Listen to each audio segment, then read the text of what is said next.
Welcome viewers, those joining us live. Welcome to this live broadcast. We're coming to you live from Hotel Protea in Kololo, Kampala. And this morning we are having a discussion on growing growth and economic opportunities for women. We have several institutions which have put forth effort to make this happen. And this includes CARE, the School of Women and Gender Studies of Makerere University, IDRC and CRDI of Canada, and of course the main organizer, Economic Policy Research Center. And this morning we will get an explanation which is more detailed, but the agenda this morning is going to pertain, as I said, growth and economic opportunities for women, specifically on the factor of unpaid care work. Keep that in mind if you're watching us live, unpaid care work. It's something you might know, but you may not associate it with what I'm saying now. In a little while, we shall get an explanation of what it is all about and how it interfaces with the factor of finding growth and economic opportunities for women. It's especially the women who are affected in this area of unpaid care work, and we shall get the understanding of what it means and what can be done to make sure that situations improve in that area and more women come into the paid workspace, or how those two can work together. We will have some opening remarks as we proceed, and later on we will have a panel discussion, and then we shall have the launch of this program. And let me read it. It says, from promises to actions, shifting gender norms and public perception about unpaid care work in workplaces and families in Uganda. That's a long sentence, but it involves shifting norms, gender norms, and the way the public perceives unpaid work in workplaces and families in Uganda. So to deliver to us our opening remarks, I would like to invite Professor Grace Pantebia Chomuhendo from the School of Women and Gender Studies of Makerere University. Professor, you're welcome.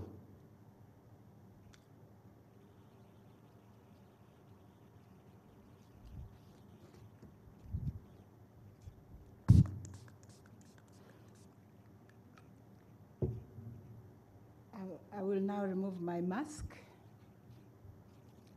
I'm here standing in for my Vice Chancellor, Professor Nawangwe, who is not able to be with us here, and he's not able to connect by internet.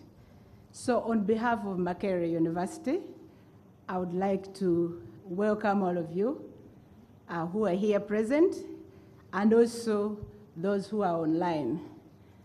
It is an honor to have all of you at this point when we are launching a very unique project that is addressing the heavy burden of unpaid care on some people, especially women.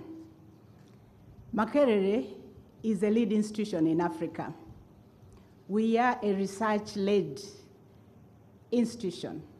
So this project fits in very well within Makerere University strategic plan.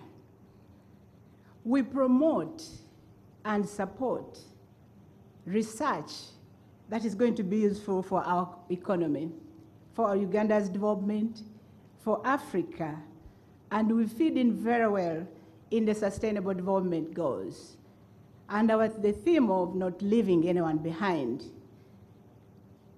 We know and we are aware that all of us, in one way or another, have either provided unpaid care or we have benefited from unpaid care. It is so important that most of the time it's normalized and we take it for granted. But we know at one point or another there is a burden and there is evidence to that. Makerere supports this project of the consortium which includes Makerere University School of Women and Gender Studies as the PI, and the principal investigators come from Makerere University, and the other core consortium members include EPRC, which is also housed in Makerere, a research organization known globally and in East Africa, and CARE International, Uganda office. They too have been they are very core in advancing research that will improve the lives of women and men. We know and we are sure that this research will not only inform policy and also be included in the development agenda, but it's also part of the research in the university that we feed into our curriculum. So we do appreciate and at this point thank IDRC with their partners who have supported this project. And we also want to thank them further because there are so many other projects that have been supported by IDRC as we pursue jointly for the better world in Uganda, but also in the rest of the world. So on behalf of Makerere, I do want to welcome all of you and thank you and wish you good deliberations. And Makerere is looking forward to the publications that will come from this research and will support all the key partners in this research to advance the cause. As I said before, this is a unique project. It's not the ordinary. We stopped doing ordinary research projects. We now deal with research projects that will improve and inform development. I want to stop here and thank all of you for listening to me, and I wish you good deliberations, both online and also those who are here present. Thank you very much. Now I will speak as Grace Banteva Chomuhendo, the principal investigator of this research. I would like to welcome all of you once again. We just have, because of time, protocol observed. I know there is civil society, I know there is academia, I know the different organizations are present. Please humbly accept my welcome and the welcome of the Vice Chancellor.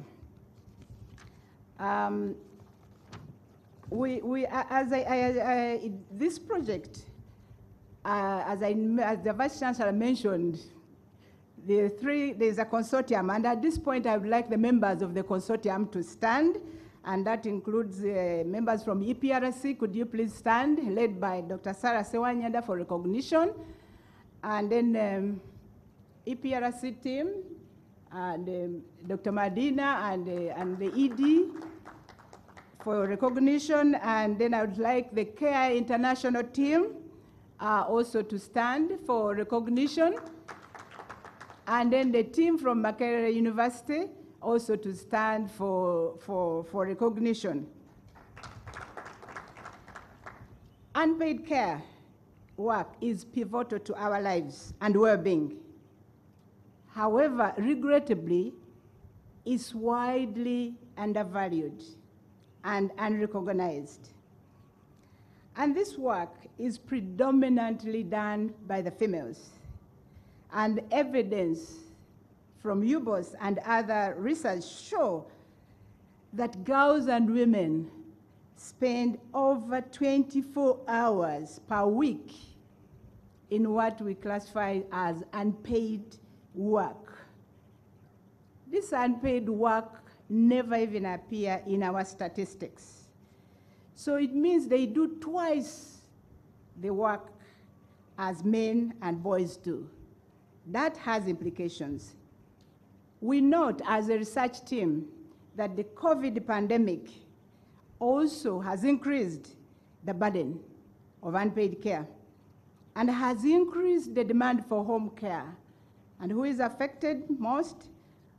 The evidence that has come out shows that women and girls have been affected more than boys and girls. And we see papers and in newspapers how many of the girls have been even are dropping out of school because of the care work, and some of them even ended up being abused. We know that in Uganda, we have had progress in terms of gender, increasing women's participation in the labor market. But women predominantly are in the informal sector, and majority of them work as unpaid family labor. Evidence also shows that women increasingly enter into the labor paid work, but that has not really reduced the unpaid care. They are in the labor market, they are in these big positions, but the unpaid care remains intact, normal, undervalued, and accepted. So, with support from IDRC, and with the evidence that we saw, there was need to have different strategies, and that we needed support that gives us the evidence that it is possible to shift, to redress unpaid care for the betterment of both men and women. And that's the title of our project, From Promises to Action, Shifting Gender Norms and Public Perceptions and Unpaid Care in the Workplaces and Families in Uganda. The project is carefully crafted, and we build on existing models which we'll adopt, and one of them is the Care Power model. That model has been used for other issues like gender-based violence, but we are now tailoring it to unpaid care, to shift the unpaid care work and redistribute it, and ensure that we explore the strategies that are most effective and able to reduce and redistribute the workload women have experienced over time. The key focus is to establish a mechanism for changing what we call the gender and social norms and the public perceptions and attitudes that are related to unpaid care. These are norms that are normalized. People hear people say, for us in our culture, something like that. Women are the ones who cook. In our culture, those are norms, they are deeply ingrained, and as if they are stuck there and no one can change them. Here in our culture, bathing a baby is a woman's place. Something like that. So we hope that we can shift that through this project.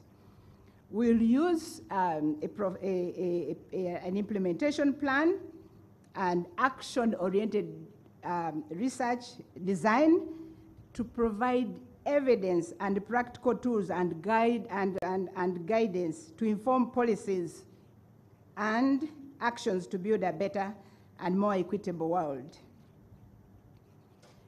The project will, lastly, really, because without the policymakers, we won't be doing much. So the project has crafted and has planned to forge strategic partnerships with key stakeholders, especially the government of Uganda and the different bodies, the religious institutions. They are the custodians of a number of social norms. Private sector is very central in this work.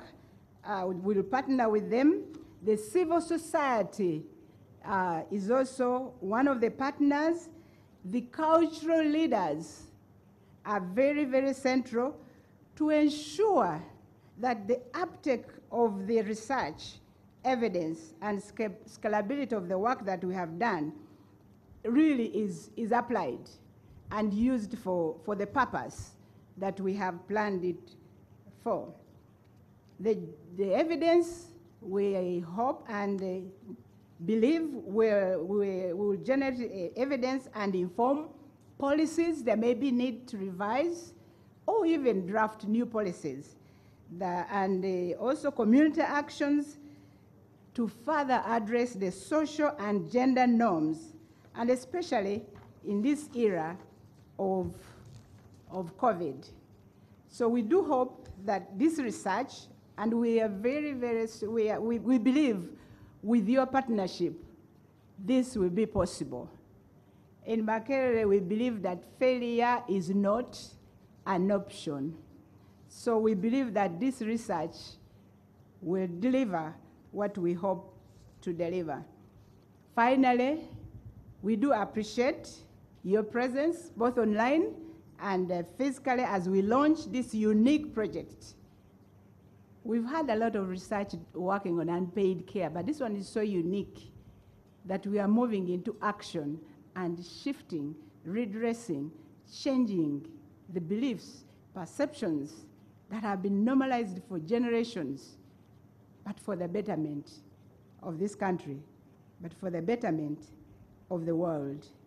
So we will count on your support as we seek to redress the burden of unpaid care on women. Through recognition, we need to recognize that unpaid care is really important. All of us who are seated here, possibly in the morning, you already enjoyed part of it. Redistribute, also reduction and representation of unpaid care at all levels.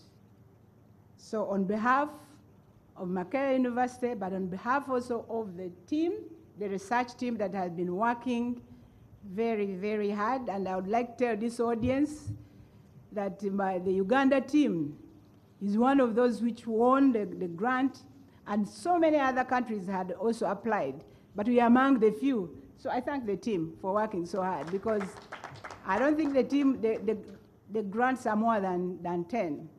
So we are among the stars in even IDRC who are championing this cause, that IDRC as an organization champions development that is inclusive, but more so on this program, promoting gender equality and empowerment of women, and also especially in the workplace.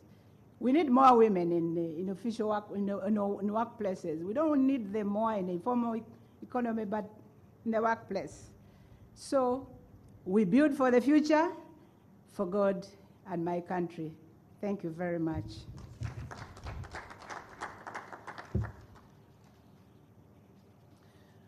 Thank you, Professor Grace Bantebia, on those introductory remarks which shape in our minds, those who are viewing us and those online, what's going to proceed.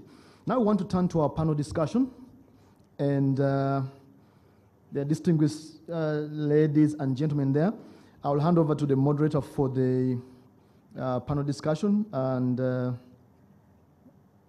I need to get your name right, Doctor. Dr. Madina Glover, Senior Research Fellow, Economic Policy Research Center. I hand over to you to proceed with the panel discussion. Thank you, Sam, and good morning, ladies and gentlemen. All protocol observed, and for also the audience online, you're welcome. For those viewing at home, you're also welcome to join us in this discussion. As Professor has indicated, this is quite a unique discussion we're having today. So we hope we are a bit candid and open in the way we view these issues, because not only a women's issue, it's also a men issue, boys and girls. So on the panel, we have Sheikh Muhammad Ali, the Deputy Mufti, Uganda Muslim Supreme Council. But in this case, we see the Sheikh, but for me, we're looking at him as a representation from the religious community. And we do have Ms. Margaret Kakande. She's the head of the Budget Monitoring and Accountability Unit in the Ministry of Finance. Please do not hold her accountable as a ministry, but she's coming to share with us what's out there for us to take on board, even within the policy cycles. How can we do planning best around unpaid care? On my extreme left, we have Professor Paul Bukuluti, yes, and he's an associate professor at the School of Social Science and the Makerere University. So you're welcome to this discussion and to the audience as well. So I know the professors put for us into context in terms of what we're discussing today. And starting with you, probably because some of these issues that we're discussing are, as they've indicated, they're culturally ingrained and religiously defined. So Shay, in your role as a religious leader, we do agree that some care activities or some norms are actually positive. Let's not dispute that all are negative. And they do actually shape the way we think, the way we behave. But we do also see that the negative social norms that actually do exist, that are actually derailing a certain kind of gender, even men actually, some norms actually derail you in moving forward. So as a religious leader, what have you seen in terms of how you have interacted in actually marrying these two, the religion and the cultural norms, in diffusing the negativity around unpaid care?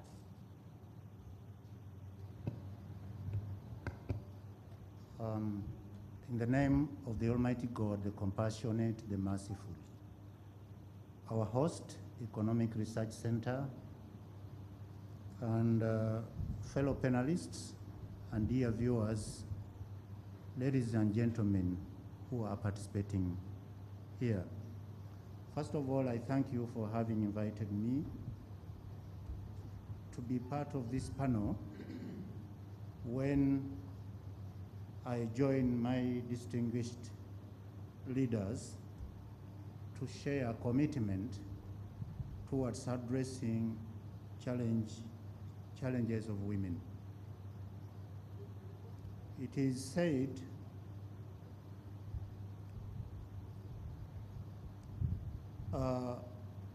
that a bird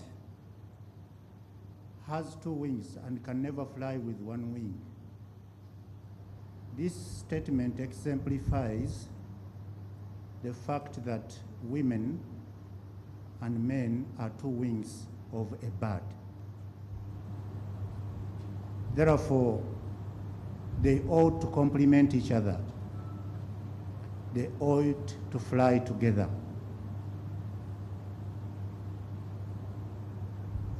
It is also emphasized in the religious teachings that both men and women who do the righteous shall be able to earn a meaningful living in this life and in the hereafter. So, given that basis,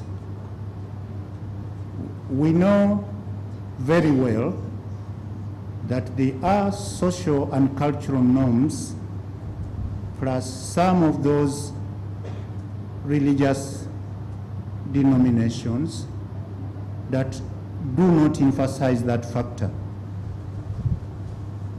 And therefore, in our midst, we still challenged with some practices that undermine the participation of women. Not only participation, but exploit the women for caretaking responsibilities that are not valued in terms of monetary and payment. Therefore, we as religious leaders under the Interreligious Council of Uganda, we can forge a forum, and we do, for dialogue about the responsibility of women and their contributions to the society. And we also know that since women cannot live alone, men and boys equally need to be enlightened about their social responsibilities towards the opposite sex. It is actually on the basis of ignorance and lack of awareness that some of the men and women tend to take it to their own to think that the female participants are less capable to deliver, especially in jobs that matter. in jobs that pay. But this is an old saying. This is very old saying because it has been proved scientifically that both of us have equal IQ, and actually some of us excel on the other. Sometimes you find the women excelling over the men, and you also find some men who can excel on the other. So we have equal capacity to actually deliver. Why not? If even in the spiritual arena, that God Almighty accepts the rituals of worship from both male and female at equal perspective, with no less, they are both to be rewarded accordingly. Therefore, it is our eminent duty to try to enlighten some of the religious affiliations and some cultural norms that actually fall short of that. And as I said earlier on, it's a matter of building capacity. It's a matter of building capacity, of understanding and appreciation of each other. Otherwise, there is no way we can underrate the other. Yes. Thank you.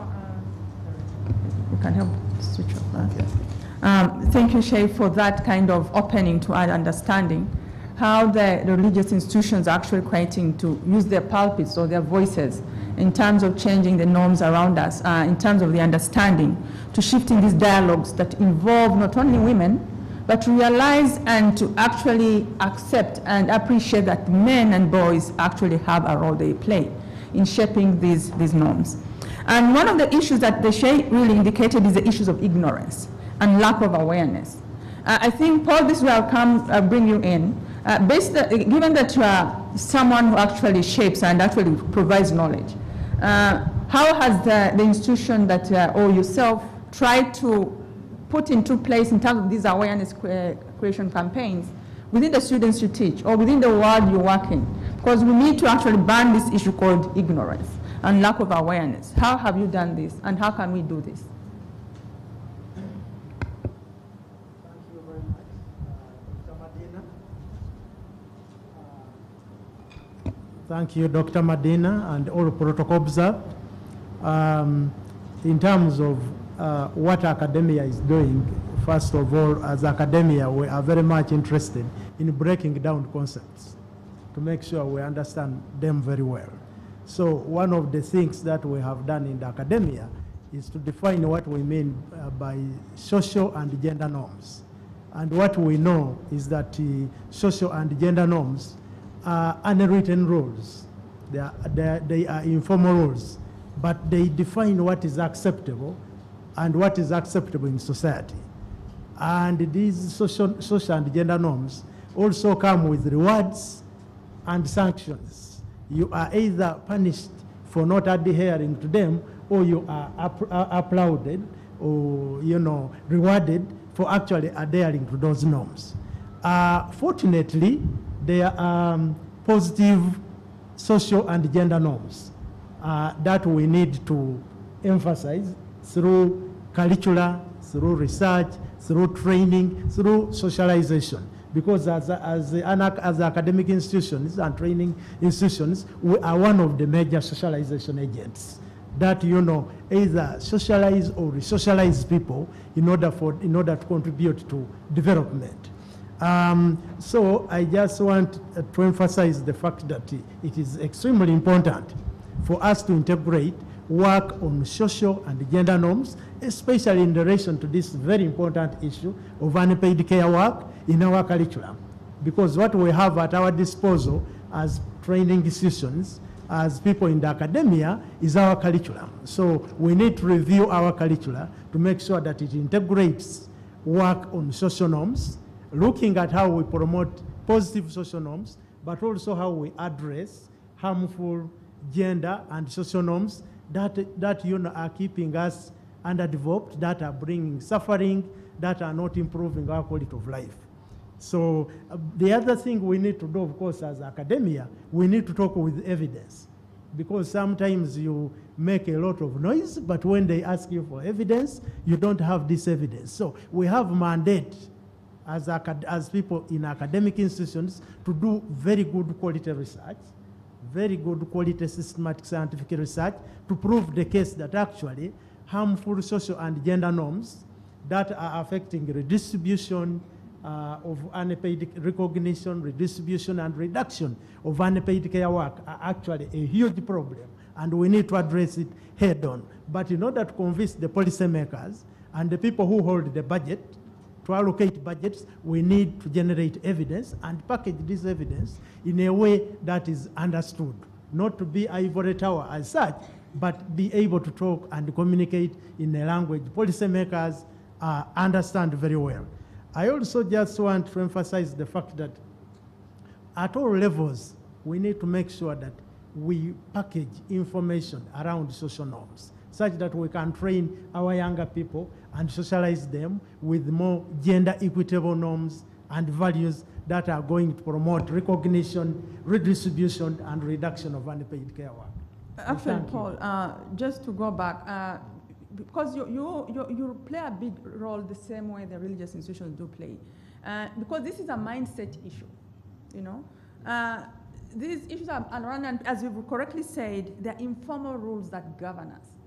How have you really tried to change, how do you change the mind of somebody who has grown up knowing it's my role to sweep the compound as a boy, or it's my role to actually hold a baby and probably help mom to wake up in the night as a girl. Mm-hmm. So given that experience we have with these informalities, mm-hmm.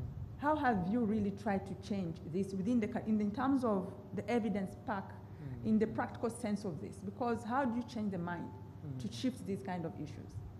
Thank you, Dr. Medina.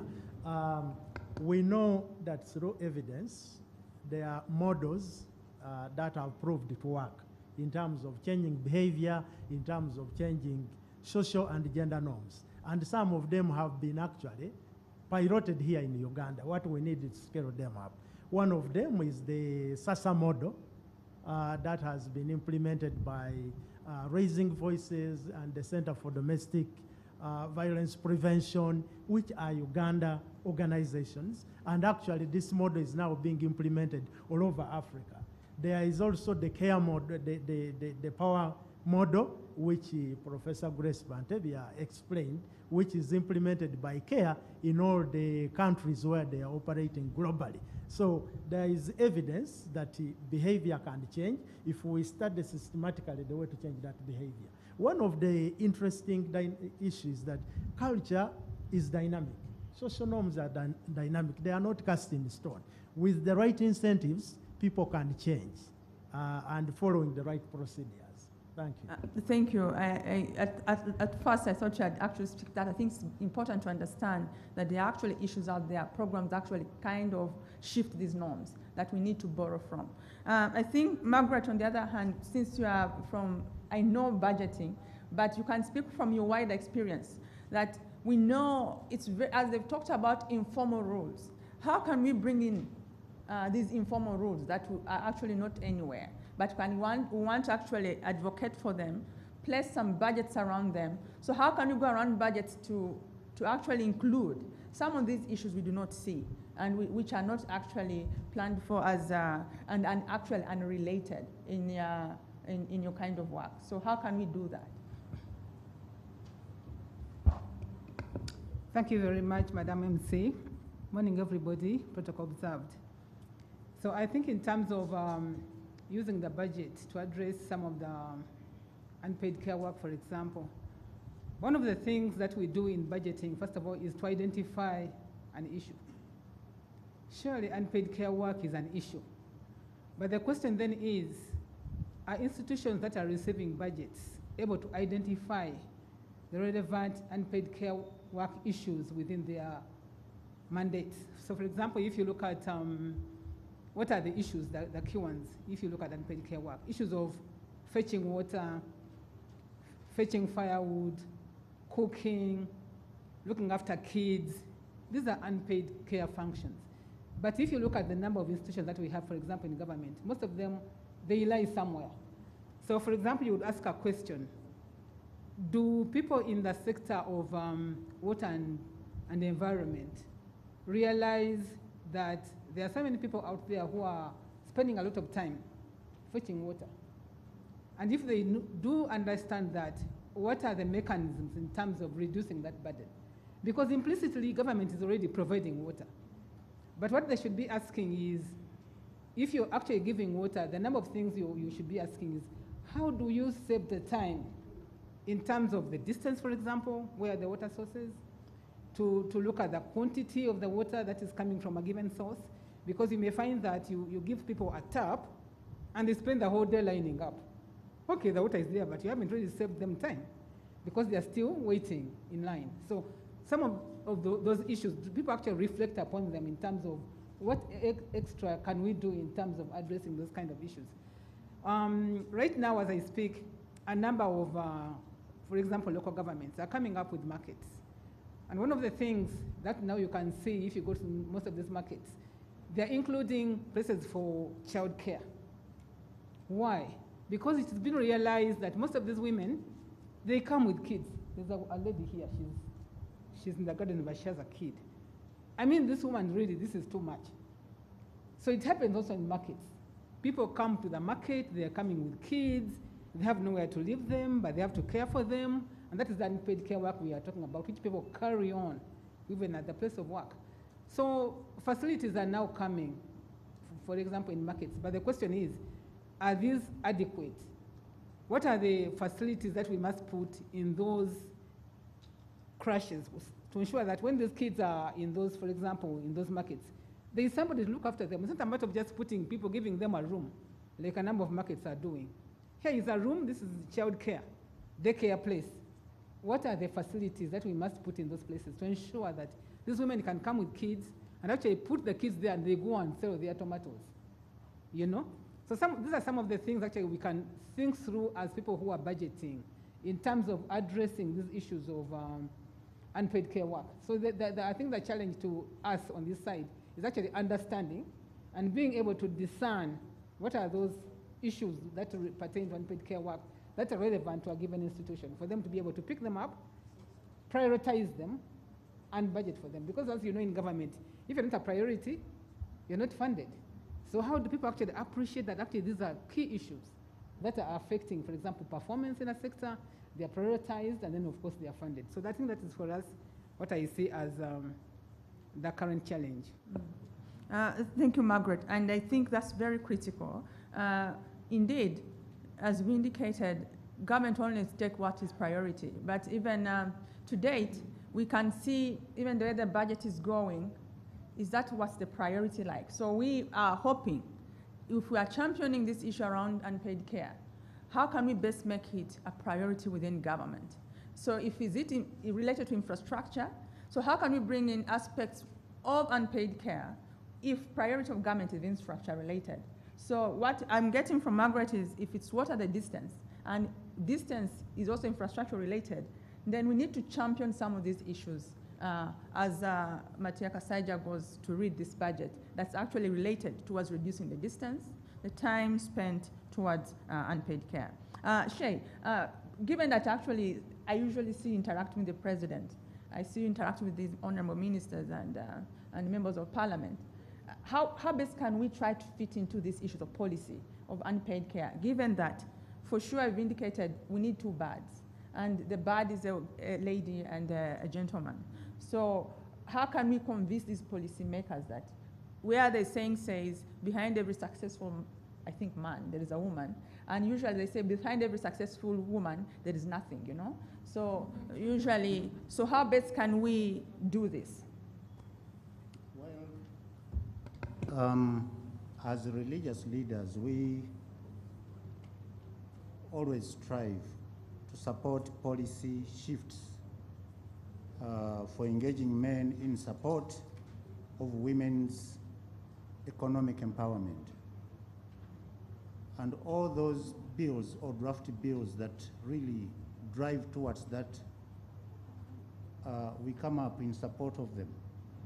We usually engage all the legislatures, the parliamentarians, and even the executive, including His Excellency the President at times.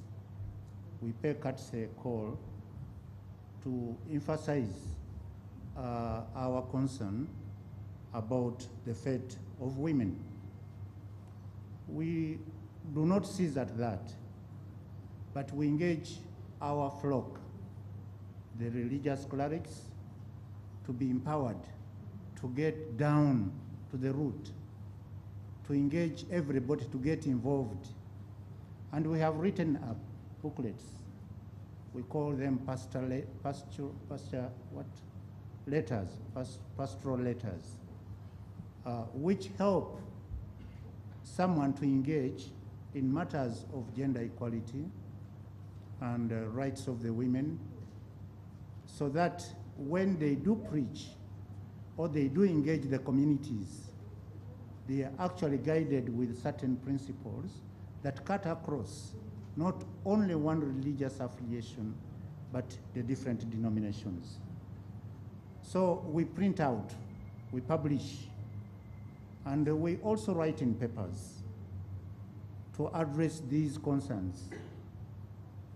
We only challenged somehow by the capacity to go down to the grassroots, whereby we seek support from all those who are of goodwill to this project. Yeah. Thank you for that. Do we have any burning question from the audience that you want to pose to the panelists? At least 3 questions for now.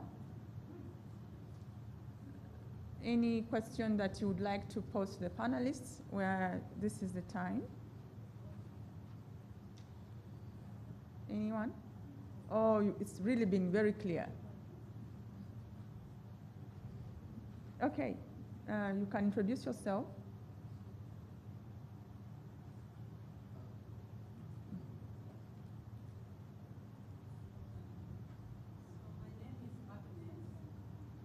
The microphone, I think we need a microphone.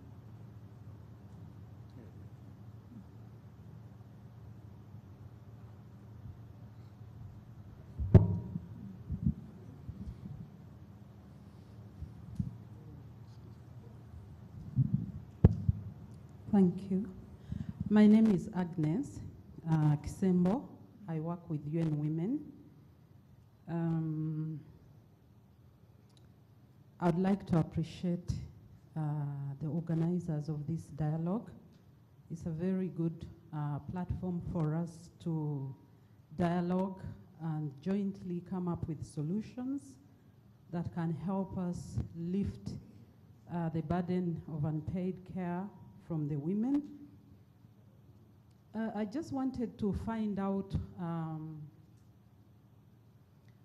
from the Minister of Finance, Margaret Kakandi, and also from our religious leader here, what are we practically doing to address gender roles in terms of coming up with policies and programs that can practically lift the burden of unpaid care work? What I'm saying is, for example, our professor from Makerere said we need to put in place the right incentives. And I want to specifically quote an example of the cooking as a gender role for women. We all know traditionally cooking is a gender role for women. But we also know that, like in private sector, in hotels, most of the chefs are men. And we don't question how are the men attracted to do the cooking in hotels. It's because of remuneration. So can we think proactively on how to tag a price on these gender roles so that we attract more men, where they come on board and work willingly because they know at the end of the day or at the end of the month there is a paycheck. That direction. Then in terms of technology, what innovations and technologies are we advocating for that can encourage men without feeling shy, but it can encourage the men to participate willingly still in these gender roles? For example, if someone is using cooking stones and another one is using a cooker, an electronic cooker or a gas or a kettle, most men will find it easy to boil water for themselves without waiting for you. And that is still a gender role. So I'm looking at those practical things that we can advocate for. We get out of lamentation, but think proactively on how we can encourage the men participate in these gender roles. Then the danger. We know that women are 51% of this population and the men are 49%. The gender broadly. What does that mean in terms of leaving women in work that does not economically reward them for a very long time in terms of economic growth? If we get that bigger picture, if we leave these women doing work that does not economically reward them, what implications does it have for the economy in the broader sense? What implications does it have for the women when they grow old? Because they have not saved, so they will not benefit from the National Social Security Fund. It is those who are involved in the pay work that benefit from such arrangements. So what does that mean for the woman who does not have a health insurance in the long run?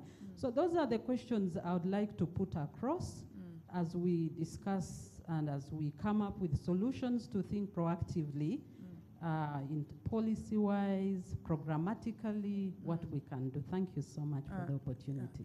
Thank you. I think because we're running out of time for the TV coverage, I would request the panel shall respond to some of these after the launch of the project. And we do still have some more questions coming in from the floor. I've seen 2 hands up. So I would request, let's pause on the questions because I think I know Sam wants to shut us down, but the conversation is going to continue after this. Sam, over to you. Thank you very much, Dr. Madina. And I noticed that the debate was starting to catch fire, but we have some official things to deal with also. So bear with us, but we shall come back, as she said. We are going to move to the official part now of this event. And the launch of the program was supposed to be presided over by the Minister of State for Gender and Culture, Honorable Peace Mutuzo, but she hasn't been able to come here because of other engagements. However, she has sent a representative, and right now we'll invite her, Ms. Bakeha Doreen. Please come and represent the minister for us. And after that, we will call Professor, I want to get the name right. Professor, we'll call you up, and then we shall do the launch of the program. So let's invite the Ms. Bakeha Doreen.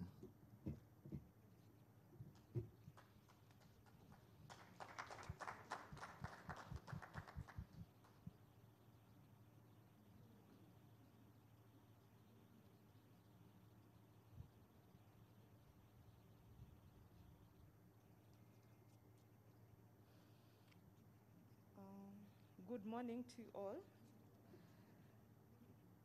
Bakeha Doreen, as already introduced, and I bring to you the speech for the Honorable Minister, Peace Mutuzo, who hasn't been able to make it this morning.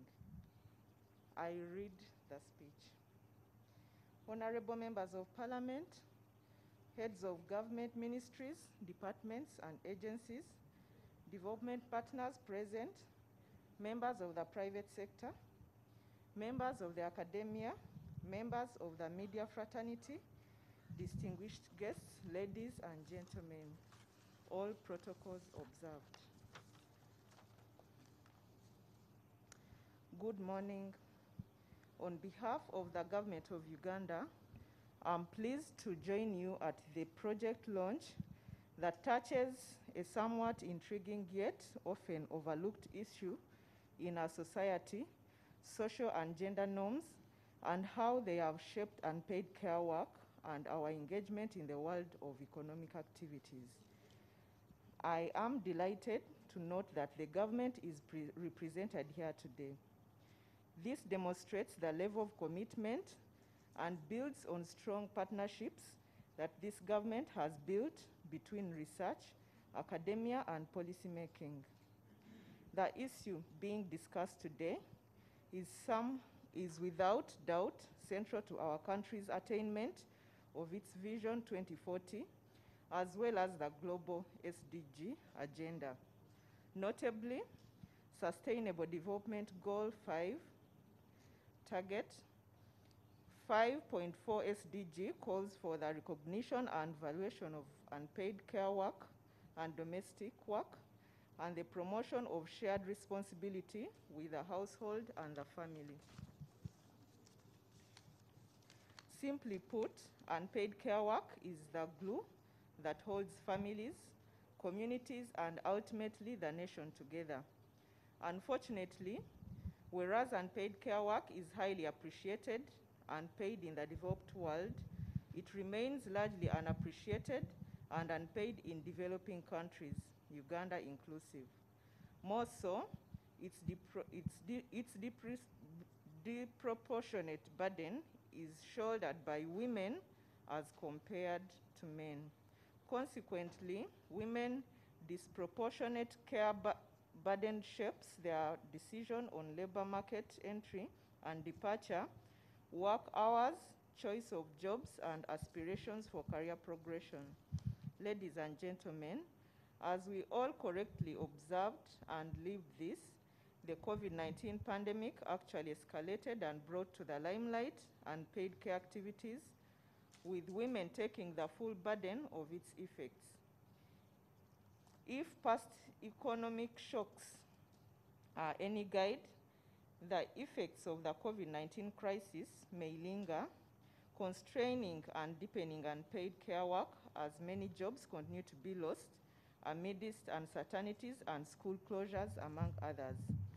I know that while government has tried to address this issue of unpaid care work and the negative social norms through the National Gender Policy 2007, National Employment Policy, and the National Social Protection Policy 2015, unpaid care, highly driven by the patriarchal society we live in, continues to linger our homes, communities, and the workplace. Therefore, it is critical to ensure sustained policy support be tailor-made with actionable targets tackling gender and social norms that continue to drive unpaid care work in our homes, communities, and the workplaces. I hope that this project will identify for us the solutions that will guide our policy responses in shifting the negative norms into positive change for better recognition, reduction, redistribution, and representation of unpaid care work in our society. On behalf of the government, I wish to thank the International Development Research Center for providing valuable funding to this 3-year project. In addition, I congratulate Makerere University School of Women and Gender Studies, Economic Policy Research Center, and Care International, Uganda, upon winning the grant to implement this project. As a ministry, we look forward to a close working collaboration with you to ensure we get tangible outcomes that will steer the country further in attaining inclusiveness in social, political, and economic participation of its citizens. I therefore consider this project launched for God and my country.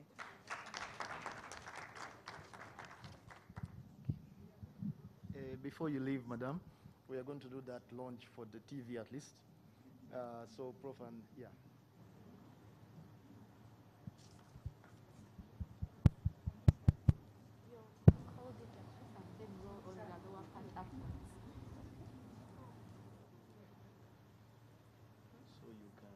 can say I declare this Project project launched, and then So are we the are we ready? So you can come to the mic. Okay. You can come to the mic and announce. Okay. Yes. So I think. Okay. So do I need this? So get your mic there. Okay.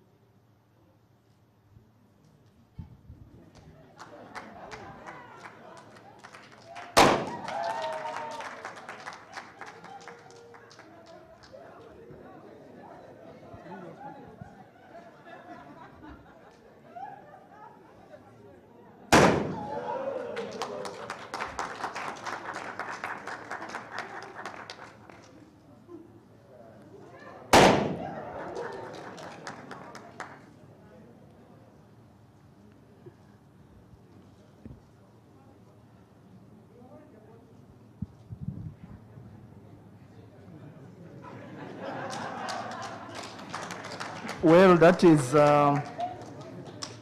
can we call that unpaid work? Very well.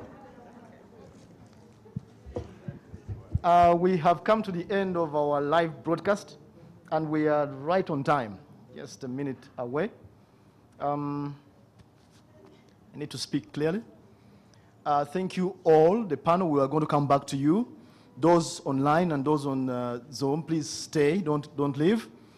Those of you who have been live, we are coming to an end, and we shall hand you over to back to the studio. And Dr. Madin, I'm now going to come back to you.